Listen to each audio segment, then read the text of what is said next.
Je viens d'un milieu catholique, breton, où c'est tellement loin du champ des possibles d'être homosexuel que du coup, de 18 ans à 30 ans, ça fait quand même 12 ans, vous le portez comme une croix, vous l'intériorisez et vous le gardez pour vous. Ça peut vraiment être très difficile à vivre. Je considérais que les col en V, c'était un attribut homosexuel, en tout cas que les homosexuels portaient. Et j'avais comme ça des choses complètement interdites en termes de vêtements, en termes de couleurs. On évite le parme, on évite le flashy, voilà, on évite plein de choses sur lesquelles on fait extrêmement attention.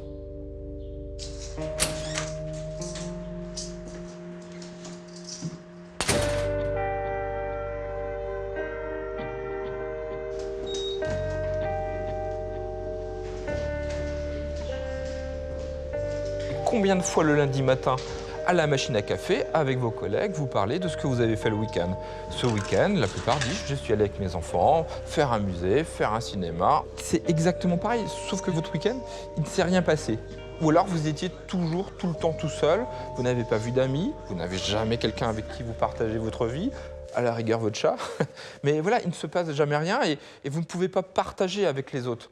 Et à l'époque où je ne m'assumais pas, et c'est vrai que c'est terrible quand on l'avoue aujourd'hui, qu'on le dit aujourd'hui, je me suis mis du côté de la meute en disant « Oui, non, celui-là quand même, il fait péder ». Et c'est terrible parce que pour s'intégrer à la meute, on rajoute presque nous aussi une sorte de couche d'homophobie à l'homophobie. Et donc du coup, on ment. On rentre dans un mensonge et on s'enferme dans un mensonge.